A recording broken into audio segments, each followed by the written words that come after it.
আসসালামু আলাইকুম। আমার চ্যানেলে আবার আপনাদেরকে স্বাগতম জানাচ্ছি। তো আজকে আমি তোমাদেরকে দেখাবো কিভাবে এত সুন্দর মজাদার একটি পুডিং তৈরি করতে হয়।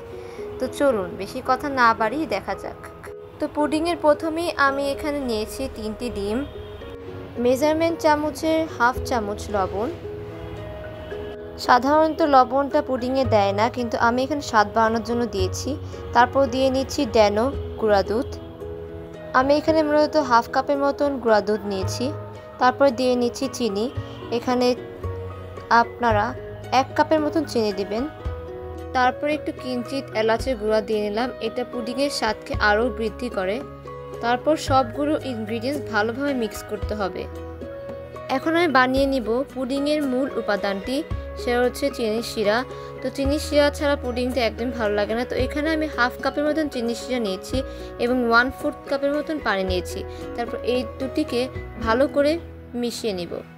তারপর চিনির শিরাটা মিডিয়াম আঁচে আমি জাল দিচ্ছি। জাল দেওয়ার এক পর্যায়ে এটা ফুটে একটি লালচে কালার ধারণ করবে। তারপর চিনির শিরাটা লালচে কালার হয়ে গেলে চুলা থেকে নামিয়ে সেটা ঠান্ডা করে নিতে হবে। এই পুডিং সাধারণত সবারই খুব পছন্দের একটি খাবার। এই পুডিংটা সাধারণত ছোট বড় সবারই একটি পছন্দের খাবার, কিন্তু সবাই মনে করে এটি একটি কঠিন রেসিপি, কিন্তু আসলে এটা খুবই সহজ একটি রেসিপি। তো দেখতেই তো পাচ্ছেন আমার জিনিসটা পুরো একদম ক্যারামেলকের মতন একটি কালার চলে এসেছে।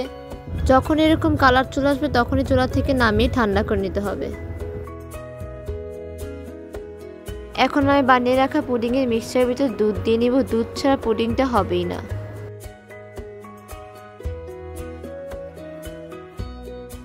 এই পুডিংয়ের মিক্সচারটা ভালোভাবে মিক্স করার পরে চিনির শিরার ভিতরে ছেঁকে ঢেলে দিব। তারপর চুলার উপর একটি প্যান বসাবো, তার ভিতর একটি ম্যাটের র্যাক দিয়ে দিব এবং 3 ভাগের 1 ভাগ পানি দিয়ে আমি তার উপর পুডিংয়ের মোলটা দিয়ে দিব এবং একটি ঢাকনা দিয়ে ঢেকে দিব।